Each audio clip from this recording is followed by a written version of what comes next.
Assalamulaikum everyone. Welcome back to Project Manchala.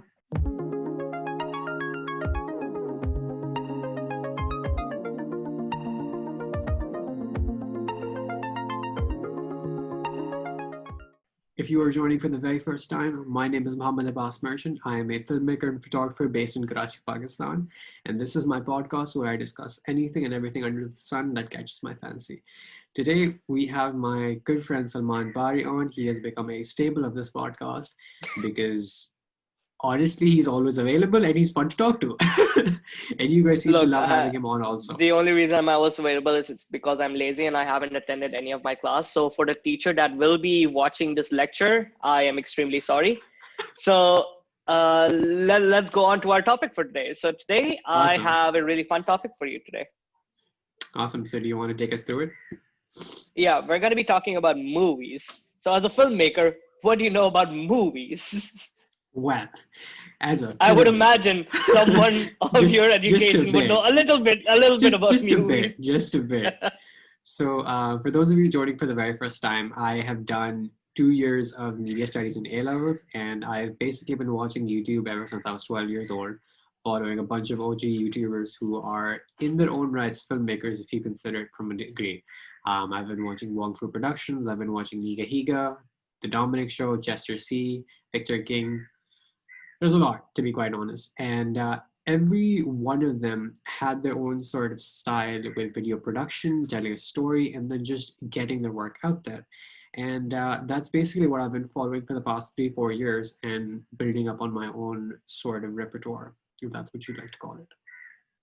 Yeah, if I'm gonna plug in, I have also studied what do you call film studies from Florida Atlantic University. I've been studying it for like at least a semester, but I have a good knowledge on movies because I love watching video essays on movies on YouTube, and I've gotten into watching all the good shit, all the Oscar baits, and all the good movies. So I think this is gonna be an interesting conversation for both of us. So let's start with this. How exactly did you get into movies in the first place? So I think my love for movies started surprisingly with Bollywood. Um, I used to watch a lot of the old Bollywood films with my uncle, and a lot of the old time ones, they had a lot of things that were just very different from the Bollywood we know today. Bollywood today is more about portraying women in scantily clothes, having them dance to item songs or whatever. But back then, it was actually about making it a homey sort of cinema that you could enjoy with all of the family. Even when it was about romance, it was never more about lust per se. It was actually about romance and how the two people fell in love. And then eventually, I believe it got to a point where it wasn't just enjoying the movie for the actual entertainment factor. It was about, just analyzing what made that film good, what made me enjoy it. I feel like a film that really made me go like, dude, I think I want to do this like for a living was I think Zindagi Professionally. Na Milegi Dobara by Zoya Akhtar Which for because our English readers means that life will never come again. YOLO, yes, basically. YOLO basically. So Yeah. it's a story about three friends getting back together after school and going on a trip through Spain, trying to challenge themselves in ways that they are afraid of and trying to find the meaning of life. So that film really struck me in a lot of different ways because cinematography, the narrative, the music, the acting, all of it was just so entirely encapsulating that I was just like, yeah, maybe that weird dream that we all have as kids of wanting to become a YouTuber one day, maybe this is my way to doing that. And media studies, obviously, in A levels only helped me want to do it even more. So I think that's Yeah. primarily what had it.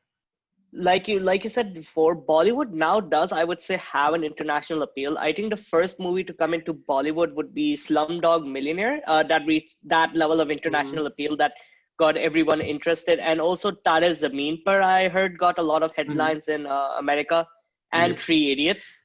Because it's all for of these, sure. Bollywood was a master at all of these coming to age stories that were authentic, that were really lifelike, that were really hard hitting. Because at the moment, the only thing that America was producing was the teen raunchy comedies. Mm-hmm. So we do make those heartfelt coming of age stories now in Hollywood, but Mm-hmm. before it was just a raunchy teenage American Pie story. So when these movies came out like Slumdog Millionaires or Three Idiots, that provided an authentic feel to that coming of age story, it had gained international appeal quite quickly, I think, and put Bollywood on the map, something that a lot of movies industries are still struggling to reach nowadays. Like, Mm-hmm. I think in America, Bollywood is a lot more well known than German media, which blows For my sure. mind.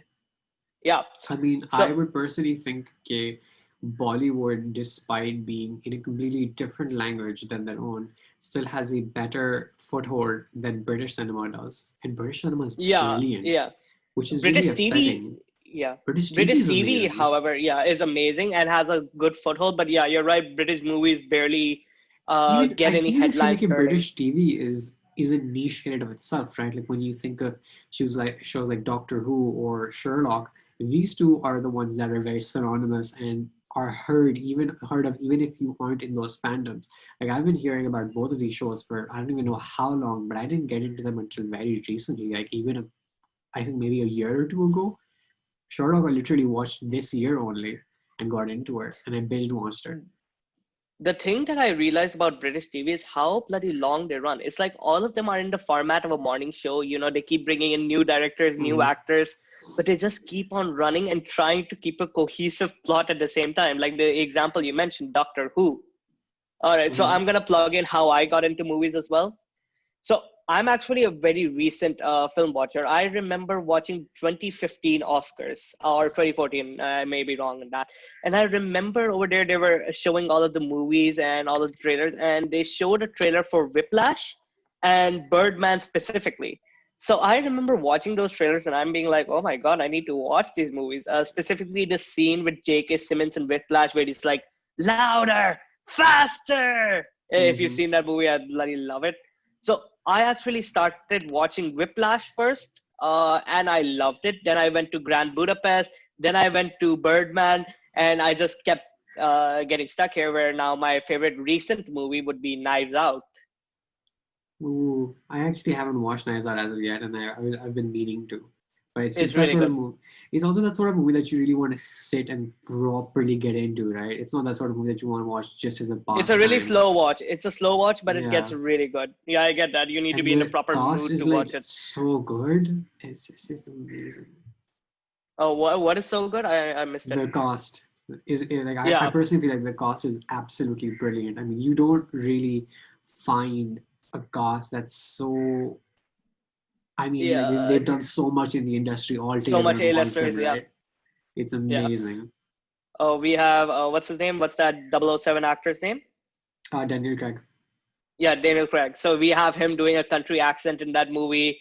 I we can't discuss that movie because you haven't seen it, but let's just say it has a way of subverting expectations that is really good during the midpoints and stuff like that. So I'll I leave you to love it that. when films do that because more often than Yeah, not, it's become like I feel like for people like you and I who watch so many films, it's very difficult to get surprised by a film, right? It's always yeah, okay, even if we're not directly on point, we've at least thought of one possible alternative that the film yeah. eventually That's does end obviously up gonna taking. happen. Yeah. Yeah. And I feel like a job as like I feel like something that I personally really also struggle with as a director and a filmmaker is trying to come up with something that surprises the audience because you don't want your audience to know the entire outcome of the film, right? You want them to at This is least a at one point get this is a surprised by perfect something. example because the director of Knives Out is Ryan Johnson. Now, Hmm. Ryan Johnson was also the director of The Last Jedi. And as we all know, there were a lot of things that he made in that movie that fans did not like, even though they were in the name of subverting expectations. Hmm. So there's like a whole article on this. How does he do it better in Knives Out? And I think that he does do it good in The Last Jedi, but most of the fans do not agree. So I feel I like think if the there's difference is something with fandoms there. For sure, yeah. Like I feel like the big difference with Star Wars, for example, is that Star Wars is like a big thing, right? Star Wars is that one thing that you either love or you just stay away from because you don't want to risk upsetting those people because Star Wars has that cult following that like a lot of shows and films do, right? it's been going on for so many years. It's like a generational thing now. Okay, dads were probably into it a couple of years ago when it came out, and then they eventually got their children into it as well, right? So it's like a whole generational thing because of how Yeah, long it's been going. The original trilogy came out, I don't even know how long ago. That's how long ago it feels. The fact that all of the actors who started when they were in their late 20s, early most 30s, of them are dead. Yeah, most of them are either dead or they're like really, really old now. yeah. It's insane how long the series has been going. So it's And it's amazing also what they like, were able to accomplish. yeah, when you have a series this old, people start making their own, what do you call, fixed character judgments on them. Now, Mm-hmm. imagine this: the three sequel movies came out. Sorry, the prequels, 1, 2, and 3. And Mm-hmm. when they came out, they were universally hated. Everyone Mm-hmm. hated those movies. Nobody was there saying, "Oh my God, this is so good." Episode 3 is my favorite Star Wars movie. But living with them, living with those, living at all the expanded media that came with it, the Clone Wars and everything that Mm-hmm. enhanced that, now suddenly everyone loves those movies. Episode 3 is the favorite of all the Star Wars movies. What the hell happened? I don't know. It's like as soon as the It's sequels came out, which are arguably better movies, okay, they obviously. are, except for the last one. We can make a case for that one. I mean, Um, I didn't mind it. I didn't yeah, mind it. people suddenly love the prequels all over again, even though that's the series that introduced Jar Jar Binks. That's the series that had "I don't like sand. It's coarse, it's rough, and it gets everywhere." The Good best God. writing in all of Star Wars, arguably, that these I people feel are like claiming. So I feel like Hayden was still starting out as an actor as well. So it's too soon to hate on. yeah, But exactly. Hayden is a generally he good actor, but he does need a lot of direction. And George Lucas, as we know, the director is not a good director. and then also Boy, Oh, the kid was literally just starting out. I think like that was one of his first movies, if not his first movie. So there's the like kid a was still fact going starting. on. Yeah, there's like a fact out there that the best George Lucas movies are the ones that he had the least to do with, or the one with the most interference, including the Mm-hmm. first Star Wars and the second Star Wars, which Mm-hmm. were saved by editing. The original Mm-hmm. cuts were like more than 4 hours long and were such badly paced. Mm-hmm. There was a whole Luke Skywalker teenager lifestyle, thing in the beginning of the movie before the There were Star also Destroyer supposed to stuff. be so many musical numbers. Yeah, What was he trying to do? yeah. So as soon as people give him that direction, he kind of fucks it up because he needs to be kept in check. He's like one of those directors that has an amazing vision. Who else could Mm-hmm. envision a world like Star Wars? Mm-hmm. But he needs to know his limits, I guess. So Mm-hmm. that's we plug into what we were talking about before, the fan followings. Mm-hmm. And one of the other trilogies that we could say, how many movie trilogies are there? You tell me how many movie trilogies there are. Successful ones. Oh, that's a very interesting one because I feel like the biggest issue that trilogies, or at least modern trilogies, face is that there's always that one bad one. There's always that one black sheep. Like the primary Episode example 6. that would always episode 6, the primary example that would always come to my mind would I think definitely be Thor. Everyone hated the second one, so Marvel's Thor. Everyone hated, yeah, what was it called? That's how Yeah, but bad the it was. I MCU can't even doesn't count. remember the I'm name. I'm talking I'm talking straight up trilogies like Godfather, Star Wars, and one more Hmm. example that I'm trying to get you to think of. See, oh, Star Trek. No, Good. Star What Trek else has is four it? movies. Lord of the Oh Rings. yeah. Yes, that one. That's that trilogy. Oh, That one, the that trilogy, one. The one that doesn't the finish. one the one that can arguably noted as the world's greatest masterpiece. I agree. Yeah, The here's the amount thing. of Look, yeah, Star Wars has a bad movie. It's episode 6. Godfather has a bad movie. That's episode 3. Well, the part 3. mhm, And Lord of the Rings, arguably, is the only trilogies to stand the test of time in sheer perfection. So I want to mhm, focus today on the Lord of the Rings trilogy mhm. and basically everything beyond that. Sounds great. Let's go into it. I feel Let's like go into it. So, mhm. what is your familiarity with the Lord of the Rings series? Okay, so I initially watched Lord of the Rings years back when I was not really into these sorts of things. I wasn't into comic books. I wasn't into really anything, to be honest. I just watched cartoons and whatever was there. So I haven't very recently watched the movies again, but I actually got into the Lord of the Rings games. Shadow of Mordor, and they produced, the Middle Earth games are what they're primarily referred to as. So they released two games and introduced a new character by the name of Talion, who is supposed to be one of the defenders of the Black Gate. And they basically show his story after he gets attacked on the gate, and basically his story afterwards in two games. And I loved those games so much because it was such a fresh sort of take on modern games, and it also presented a bigger view of Middle Earth and the sort of world that they built around it, right? Yeah, Like, especially exploring Mordor and everything that was kind of yeah, lackluster and in the then film. for someone who wasn't really into the movies or didn't know too much about the movies, it allowed me to learn so much about the lore that I didn't know about previously. Like, I got to learn a little bit more about the Balrog. I got to learn more about Sauron as a whole. I got to learn about the Witch King. I got to learn about how the One Ring was forged. I got to learn more about the Ringmaker Celebrimbor. It was amazing just how much they'd expanded on the universe.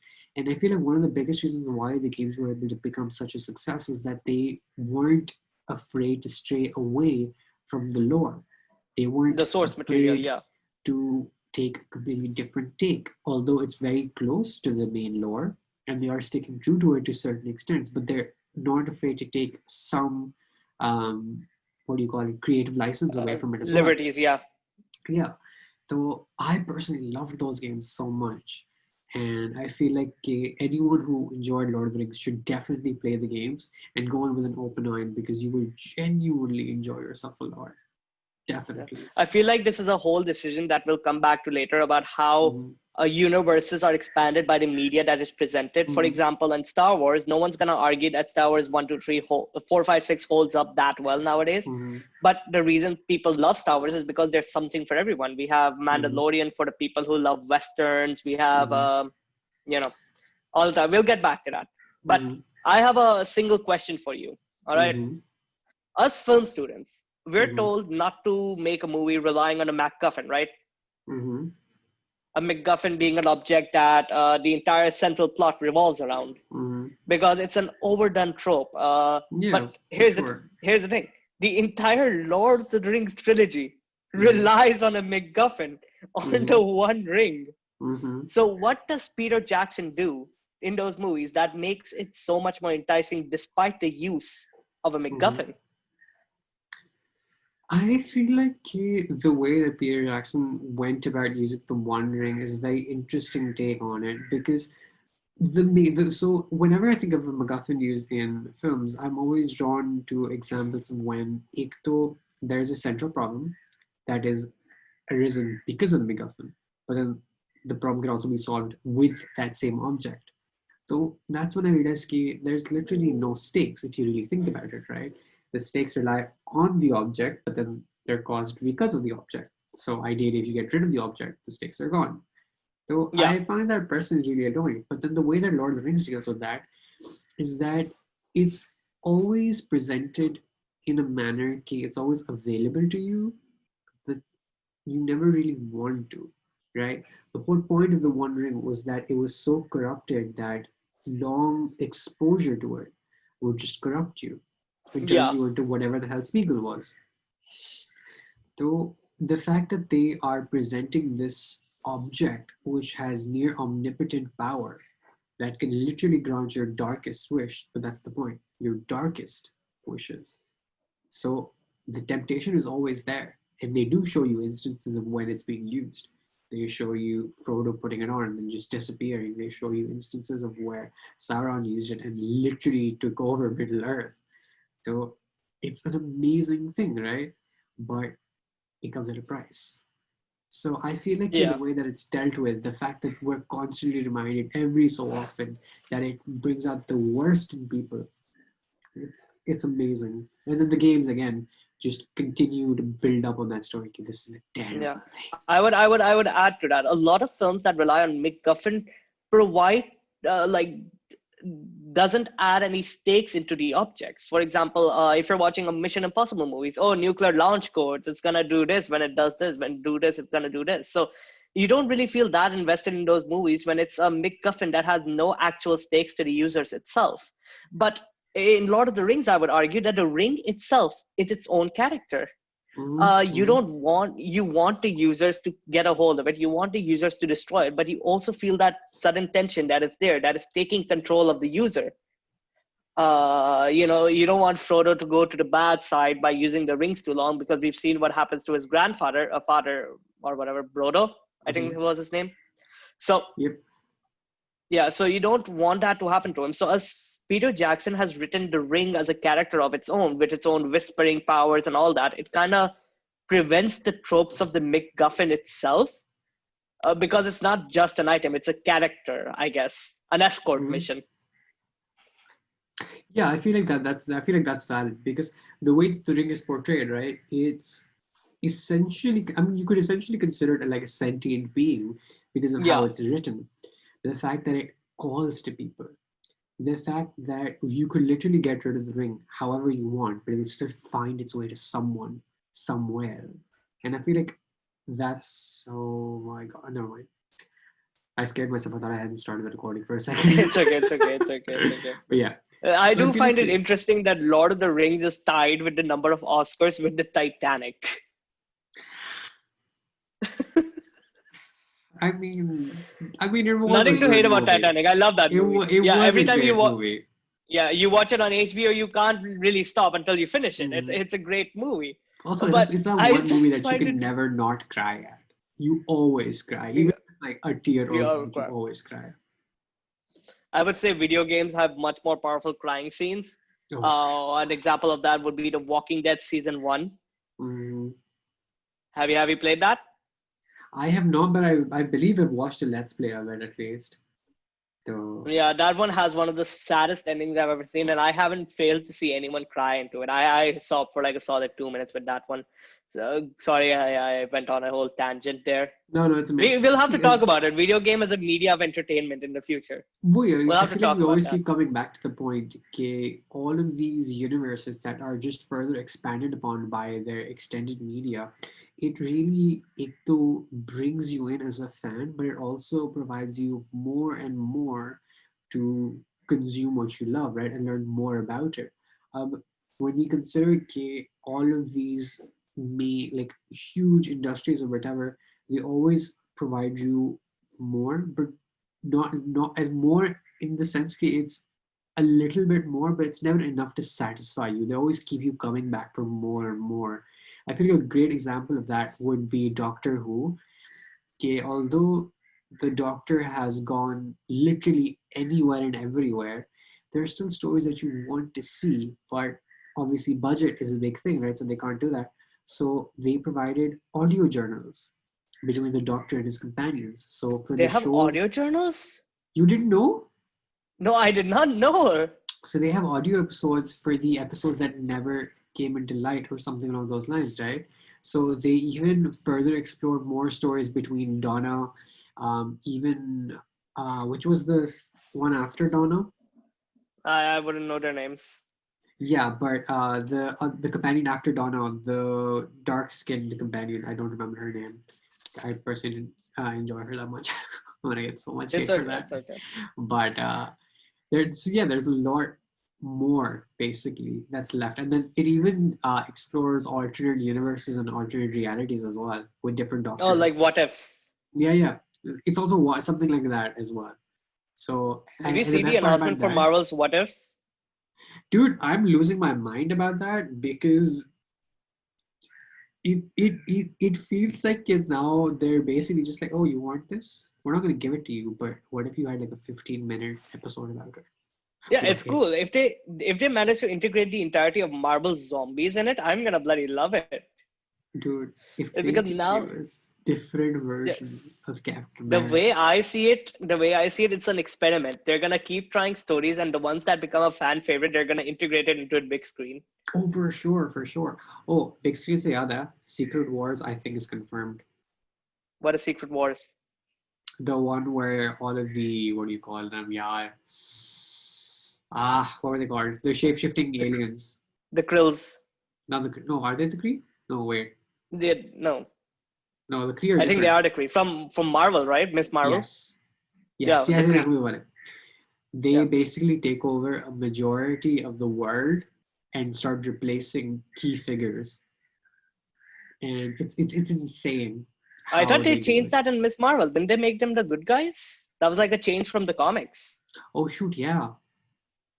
Huh. Then how are they doing it? No, actually, maybe because like Nick Fury was confirmed to be a Kree in the Spider-Man Yeah. Homecoming, Hmm. Spider-Man Far From Home Yeah, yeah. movie. So Because he was on maybe they'll vacation. go back to it. So I who mean, knows? they could do it. I mean, they might not necessarily have to make them the villains, but they could have something or the other They going on, integrated right? Civil War somehow. That They turned out integrated well. Civil War. I mean, it was Yeah, pretty low key, but it was meh, but yeah, yeah, it was still it was fun. fun. It's the emotions It that come was into it. We'll fine. we'll, we'll Yeah. leave that for the second episode. Let's Hmm. go back to Lord of the Rings. So Hmm. let's talk about our favorite scenes from Lord of the Rings and the technology that they have used, that Peter Jackson has used to apply it. I think both of us know what scenes we're talking about. Mine So, might be different than yours, actually. I'm not sure.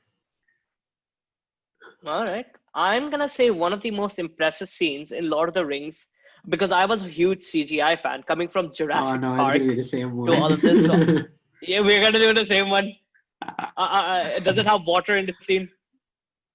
I think so. All right, let's do it. So, coming from Jurassic Park, I've been following CGI like crazy. All right, so it's really intense to me how they managed to do it. So, I've seen a lot of video essays and all this, and I've come to have a really good appreciation for all of the scenes involving Golem. Mm-hmm. One in particular, Mm-hmm. which is a scene where Golem is fishing. Yeah, Golem or Smeagol Mm-hmm. is fishing for the fish in the Mm-hmm. water. So he Mm-hmm. stumbles, falls in the water, and grabs the fish. Mm-hmm. Problem is, this is the first time fluid simulations and the CGI character have been on screen for the first time. Mm-hmm. As something as an audience who knew that this could never happen, right? This unconscious sub belief, you don't expect that to happen. So when it happens, it actually immerses you into Peter Mm-hmm. Jackson's world, which is another thing we'll talk about, the world building that he does. Mm-hmm. So I feel like yeah, the way that they've used CGI, though, they're brilliant uses of, in certain cases, miniatures, and then sometimes swapping it out for CGI. They did it yeah, brilliantly in a manner it still holds up. It still holds up so well. Like you brought up, Smeagol was the first case of when we had a completely CGI character interacting with the world and then with actors around them. So it's brilliant to analyze and break down how they did it. And just the one river scene, that's particularly beautifully done. I believe you and I both learned about it through Corridor Digital. They are basically a production company, sort. Basically, they make movies and they make commercials and whatnot for Hollywood and like these big time studios in Hollywood. And they also have a YouTube channel where they break down CGI stunts and stuff like that with people yeah, corridor crew. who are part of from the industry. So one of the videos that they broke down was Lord of the Rings, and they broke down the scene piece by piece, and it was so beautiful. Which one, the river one, Learning, or yeah, yeah, which the one are we river talking one, about? the river Yeah, one, yeah. okay. So it's beautiful learning how the people who were working on Lord of the Rings did, but then seeing it done in front of me, bit by bit, for behind the scenes was amazing. I think I'm going to segment this to my favorite scene was I think when they finally threw the ring into the volcano and then Parador fell. Yeah, When the main tower fell. yeah, Oh God, so good, so good. yeah. You're right. The main tower would have to be all CGI. They couldn't have done that. It was. Uh, Did you know? So the way no, I don't they know. did it, there's also a really cute story behind it. Okay, that was initially not supposed to be part of the script, but one dude stayed behind on his Christmas break, and he was like, you know what? And animated that whole thing. He did it all by himself, just the one Oh dude my god. on Christmas break while everyone else was away, and he animated that entire simulation just by himself. And I don't Yeah, know it's how intense. long What it took him, but it was a stupid amount of time. we know exactly how long it took him. It took him Christmas break.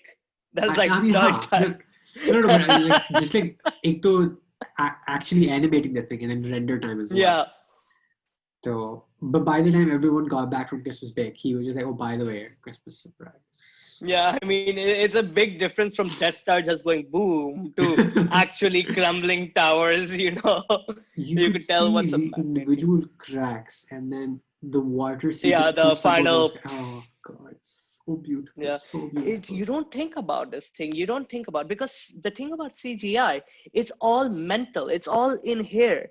Bad Mm-hmm. CGI you will notice because your brain disagrees with it. But when it's Mm-hmm. good CGI, you will never ever notice it.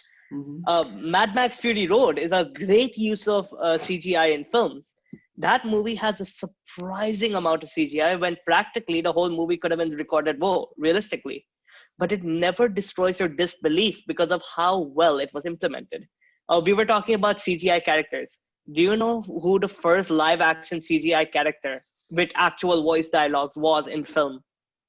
Was it not Smeagol? It was not Smeagol. You're close, but it's not Smeagol. Here? What movie came before Lord of the Rings? Came before Lord of the Rings. That's a very I good mentioned this question. character very briefly before. George. Jar Jar Binks is the No first way. CGI. When George Really? Lucas was making, yeah, when George Lucas was making the prequel movies, he had bet everything on Jar Jar Binks. He had marketed the whole movie with the term of the first ever fully live action CGI voiced character. The entire movie was reliant on Jar Jar Binks. And I find that bloody hilarious. Why do you think people do hate Jar Jar so much, though? He is annoying, but from a technical standpoint, he's really impressive. I think people hated him because it was very clear what he was there to do. It was to provide a lot of relief for Mm-hmm. kids who were watching the movie when all of these Mm-hmm. Star Wars fans had grown up. They were in Mm-hmm. their mid 40s, mid 50s, watching these sequel movies for the first time, Mm-hmm. prequel movies for the first time, and they're like, Mm-hmm. I don't like sharing this with my kids. Yeah, and then I feel like so he was just there for comedic relief. And then I feel like in certain points the comedic relief was forced as well. Yeah, it was very So forced.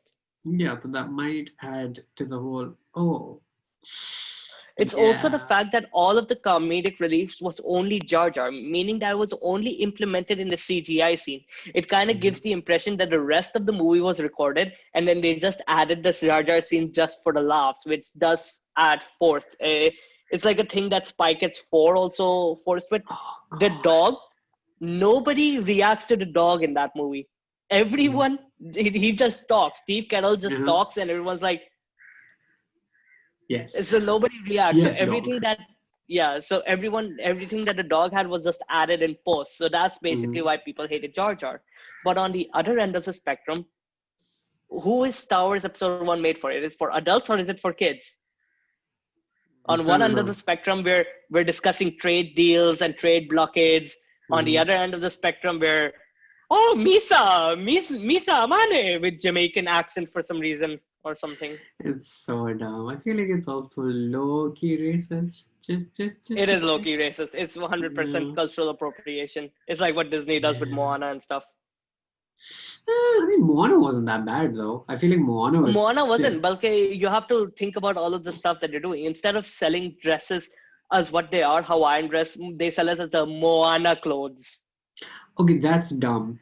That's dumb. When you consider the fact that, but then you also need to consider that's Disney. The people behind Moana were very careful because they always wanted to be cultural appreciation, never Yeah, appropriation. I'm not talking about the people who developed the movie. They're Yeah, brilliant. They put वो their फिर वो फिर heart and बाकी सब Disney soul वो into फिर that. बाकी फिर Disney I'm की talking बकवास है. about corporate, Yeah, corporate corporate Disney. corporate is BS because The one that had they alleged ties with the Nazi party. yeah they also don't want Yeah. you to they also want you to forget that Walt Disney's body is frozen currently, but you know. Yeah, So, they have his head inside Disney World or something. do you know the conspiracy theory of why they marketed or released Frozen the way that they did, the first one? I wouldn't know what you're talking about. Please do tell me. This is interesting. So there's a conspiracy theory that they released Frozen so that the first search that you do on Google with Disney Frozen would always be the movie rather than about Walt Disney actually being frozen so that they could bring him back at a later point in date. Which sounds so stupid if you think about it, Yeah. but makes The more sense, you kind delve of. into it, yeah. Like, I Yeah, mean, I they're get that. not wrong. The movie was a phenomenon of There is a how flaw. There it is a blew flaw up. in that theory. Because Being, there was another movie that came out before that called Frozen about people uh-huh. stuck in a ski lift. Yeah, but it's not by Disney, no. Oh, okay, yeah, I When guess you that. when you Disney use the keywords Frozen. Disney and Frozen together, so Yes, the head of Walt Disney, Frozen underneath. exactly. I love conspiracy theories. They're So so bloody good. and they make sense sometimes. That's the worst part. They make sense. The one that I honest to God believed was the IKEA one. Do you know about the Sorry? IKEA child kidnapping wala? No, no. So IKEA has a lot of expensive products. So what people discovered that IKEA had two versions of a product. They had Mm-hmm. this product and the Mm-hmm. exact same one under a different name, but selling for like $30,000. Mm-hmm. The problem was this one particular product also had the name of a kid that was kidnapped or like lost somewhere. Dude, I think I remember reading this. It was so Yeah. insane. So a lot of people started putting the threads together. They're like, oh my God, 4, 5, 6, 7. Mm-hmm. And it was like stupid ass names like John, Brad, the most Mm-hmm. common used names. But it made particular sense to me because I'm a bloody idiot who was watching YouTube PewDiePie conspiracy videos. That was the one I Yeah, legitimately right. believed for the longest time. But see, it's boy, the thing that makes conspiracy theories so interesting is the fact that somewhere in the back of your mind, you're like, what if it is true? Yeah. So, What if we are the sheep all along? what if we're all still in the Matrix?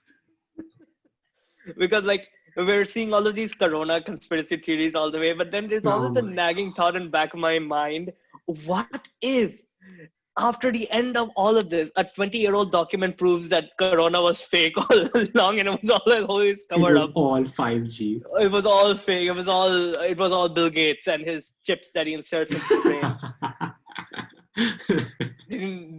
People are legit posting videos on Facebook like opening up their mask and pulling out SIM cards.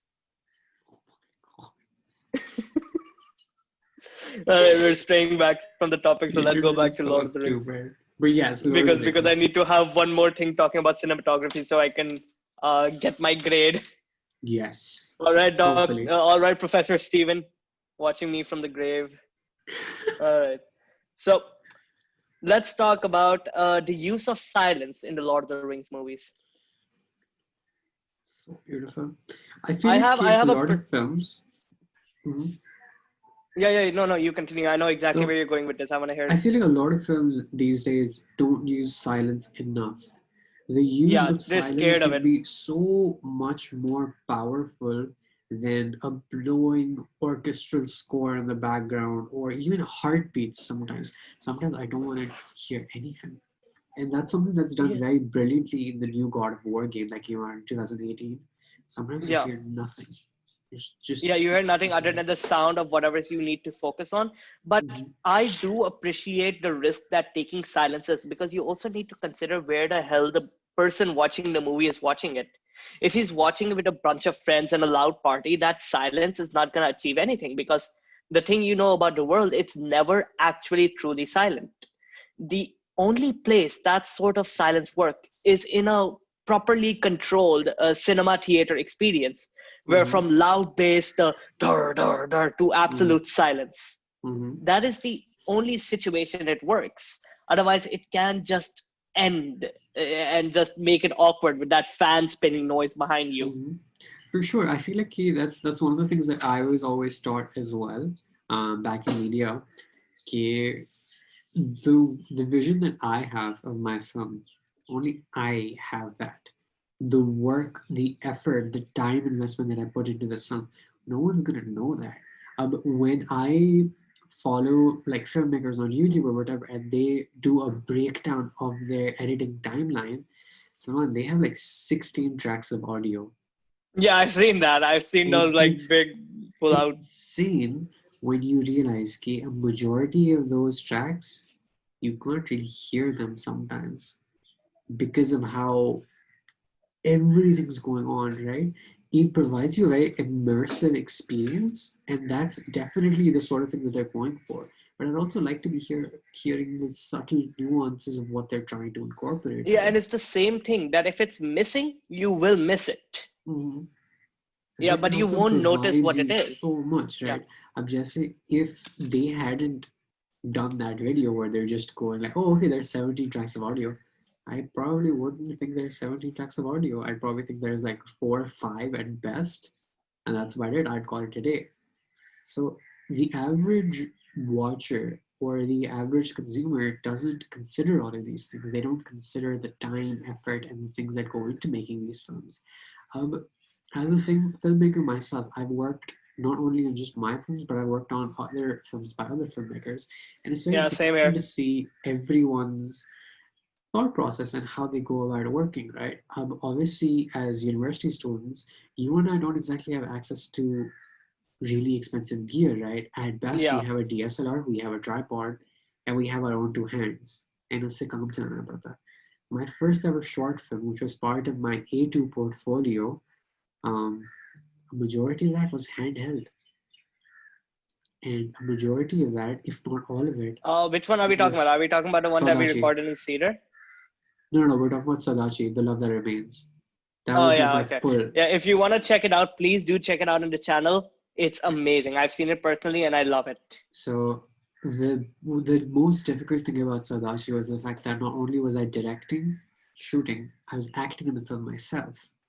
So setting up even a tripod to frame me properly, and my only reference is small LCD screen while I'm at least a couple of feet away. It's one of the most difficult things, but sometimes you have to make do. These are the sorts of struggles that the average watcher doesn't know. Yeah. And in an average professional environment, you have so many factors to consider. You have to consider the color accuracy of that LCD as well. It's like, Mhm. wait, is that right? Do I need to keep a reference monitor for like Mhm. $20,000, $30,000 or whatever the Mhm. hell? It's so much stuff that people just don't simply realize that go into a movie. So yeah, so let's go to the use of silence. I have a specific scenes in mind. Of course. So in the first Lord of the Rings movie, when Aragorn shoots the other guy with a bow, I can't remember what it is. He's basically aiming the bow at Aragorn, I think, and he's trying to get the ring from Frodo. The Mhm. entire world goes silence, and the only thing you can hear is the creaking of the bow, like, and it's such a powerful and distinctful sound Mhm. that it works really well into increasing the tension because you can hear exactly how much that wood is stretching. And it Mhm. puts that ability in your mind to recognize the sheer power that that bow holds if it's released. So if you've ever seen that scene in headphones or like with proper bass, it's amazing. Another scene in question would be, let me think. I had another one question. In the first one, when they go into the mines of Moria, and Mhm.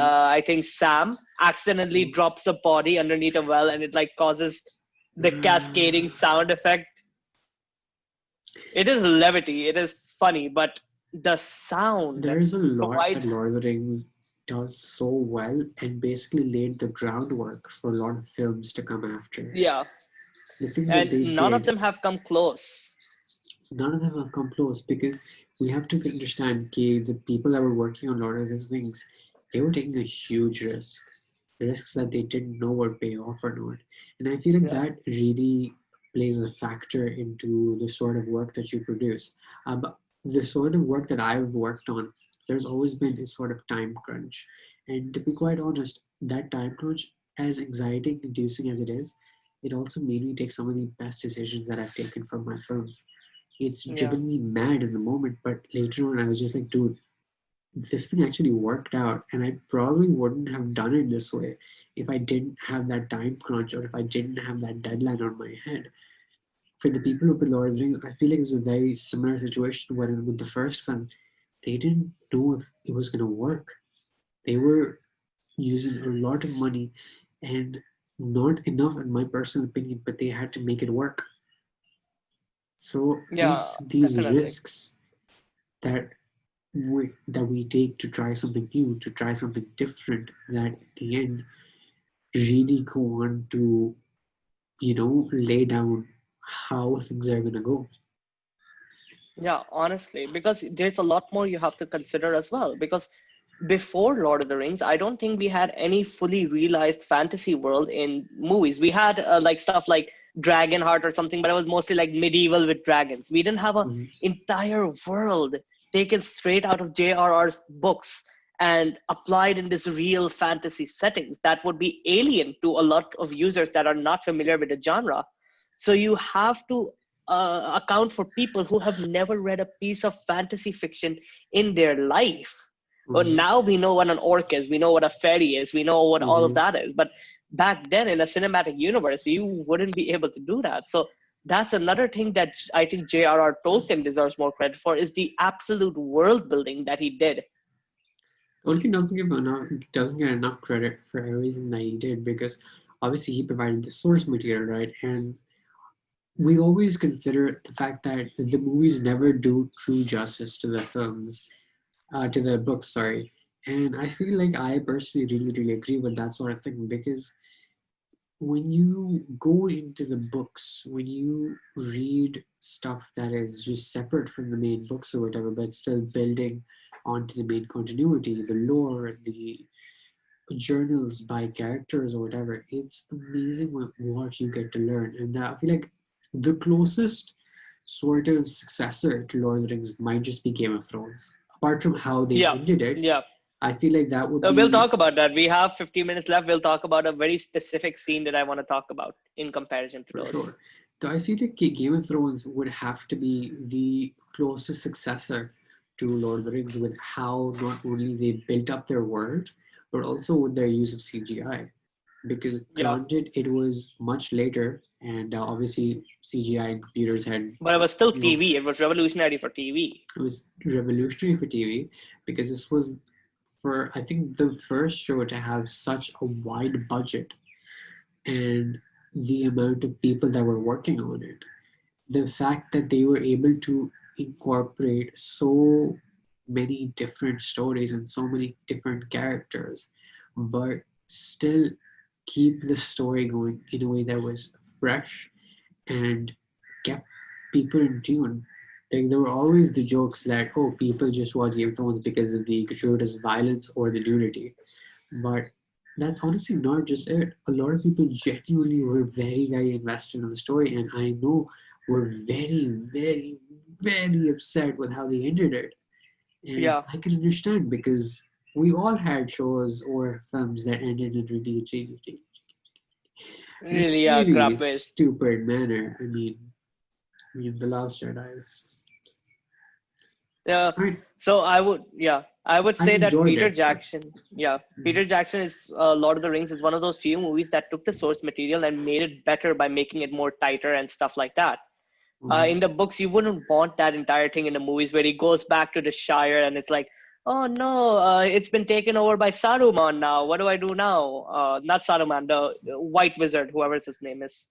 So, uh, the one played by Count Dooku. So, Yes. But yeah, wait, so like you said, okay, it's very important for films to know what to pick and choose, and I feel like they did it Peter really Jackson did well. a really bloody good job in deciding what it was. It's Because amazing. I think the scene in the book that I'm referring to, in the end of the movies, basically they go back to the book and they find out that it's been taken over by that evil wizard. So they're like, Mhm. we must get it back. But that doesn't make sense in the movie, because in the movie the Shire represents innocence. Even Mhm. when they come back into the Shire, it's like purely still unhurt by the other forces of the world. It's Mhm. completely flawless and nothing has happened there, because it's always been a symbol of sheer innocence that the hobbits came from. Mhm. So the battle I want to talk about is the Battle of Helm's Deep versus Ooh. the Game of Thrones battle, the final battle. The Ooh. I'm not sure the name of it. The one that they fight against the Night Watch, the White Mhm. Walkers in Mhm. white, And the Night whatever King, it's yeah. called. Yeah, Night King battle name. Give me a second. I forgot the name of the battle. The Battle of Winterfell. Sorry. The most iconic one. Yeah. So That what one. makes this fight had so much hype on top of it? It was supposed to be the fight that finally destroyed Helm's Deep as the greatest movie battle of all time. What Mm. the hell happened? How do you mess that up? Let's talk about that. We have 20, 10 minutes. Let's put it on. I I know the mean, obvious ones. I'll say the outlines. The strategy didn't make go for sense. it. The CGI didn't make sense. The The character fact that development there didn't make was sense. so much just on screen that didn't Yeah, need to be on screen. the color was not proper. The screen brightness was too dark. Nothing could be made sense of. In comparison to Lord of the Rings, which had used proper silence, proper character development, everything Was had this been building up to this also moment. the one where Drogon dies? Is this the same one or was Yeah, that the this is the different one? one. Yeah, this is the one where Drog. No, this is the different one. This is the one where they. I don't think any of the dragons died in this battle. I think she only had one dragon left.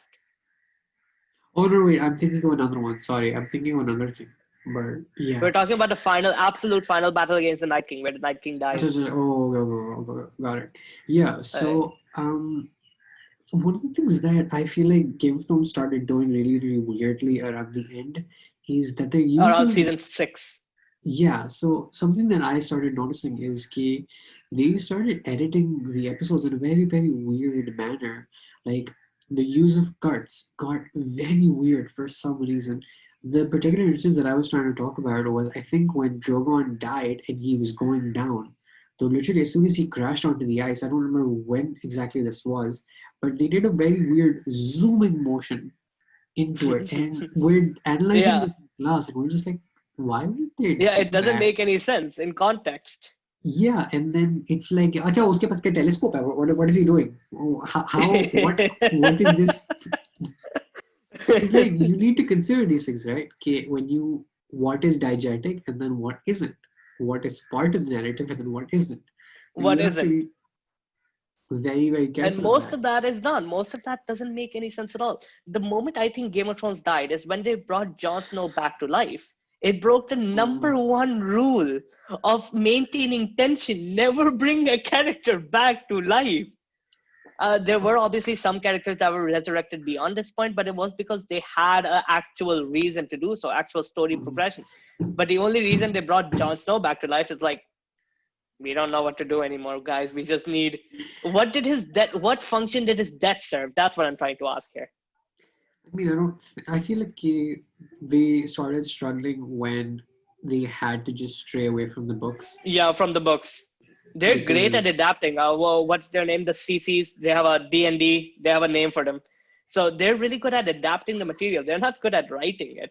They yeah, deserve because credits where they do. they started struggling when J.R. Martin couldn't write fast enough, so they were just like, oh, okay, अब क्या करें? Well, I guess we're gonna do our own thing then. Yeah. So, So let's go to the battle. Let's go to the battle. So here's what I see the differences are. So I'll do Helm's Deep. You can do the mm, battle, or which one do you want to take? I want to take Helm's Deep because I haven't actually watched Game of Thrones like sahi sa.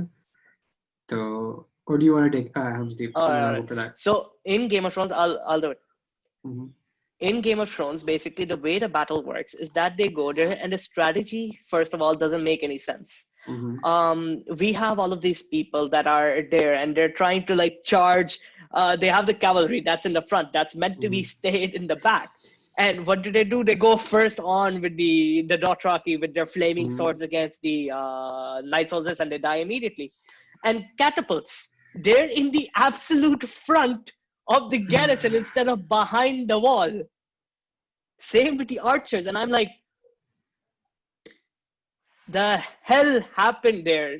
This was a show that knew its strategy as well. They've had the best battles in TV. The battle of the one where they fight, what's his name, Ramsey Mm-hmm. Snow, and all those ones. These were good in comparison.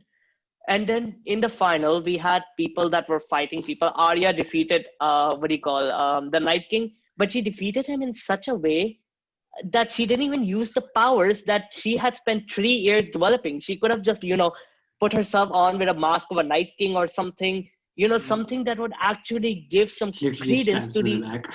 yeah, some credence to like 3 years of character development we've had with her. Finally that mask thing, paid off, but it didn't. It never came up again. So it's like, why? In comparison, Helps Deep, it starts off wonderfully. It starts off so good. You have the absolute silence. The only thing you can hear is the footsteps of the soldiers growing louder and louder and louder and louder and louder. And you can see the two armies together, and the strategy makes sense. They're throwing rocks at them first, they're throwing that. So they come there, you see the people with the bombs. So when they try to blow up the gate, and in the first section of the fight, you see one of the bombs actually exploding a lower section of the wall first. And you're like, shit, they have to stop these bombs from coming. So now a second bomb is coming to the main gate. And now Legolas has to shoot one of them. And the user feels the tension, because we know as soon as they break it, they're going to just flood inside and take it. So I think in terms of that, Helm's Deep is the much more superior fight, because And it then did it you a also lot better. had Helm's Deep going into the details, right? They showed so many action shots of everyone getting an opportunity to kick ass. Yeah. We saw especially Legolas with their so character bad. development. Yeah, Legolas They took their so character badass. development into account. And then obviously the use of we- miniatures and then CGI, and then oh my god, the orcs. They look so disgusting. I don't mind the Game of Thrones fight that much. Yeah, I don't mind the Game of Thrones fight that much. It's but I wish they actually integrated the character development in it. Like we were talking about Helm's Deep, we had the girl soldier, what's her name? The one who provides the narration for the whole story. I'm so sorry, I keep forgetting the name. So she had the whole arc about how women couldn't fight, and like she fought in the battlefield. We had one of the two twins finally fighting in the battlefield. Everyone's single character motivations were put into that story and paid off. I don't care if it gets them killed, but at least it should matter. Now in Game of Thrones, if Samuel Tarly would have died because he was a fat ass, I wouldn't have minded, because it would be in line with his character. Because it would make sense. People have been begging him for it to, try exercise and stuff, but none of that came into account. So the difference between the two battles, in my opinion, is the way character development is integrated into those fights. Well, there's so much that these shows do right, but then it's either make or break. You either do it really well or you drop the ball, which is, I feel like, what Game of Thrones did. We're approaching 4:30 really quick, so let's wrap up and then we can start part 2. Awesome. So I think that is going to wrap up part 1 of this 2-part series, where we're going to be dissecting some of the a few movie trilogies that Salman and I both really enjoyed, and basically going over our journey as film enthusiasts and how basically that has helped us become the people we are today. I hope you guys enjoyed part 1. Stick tuned for part 2, and we will see you guys there. Take care, everybody. Bye-bye.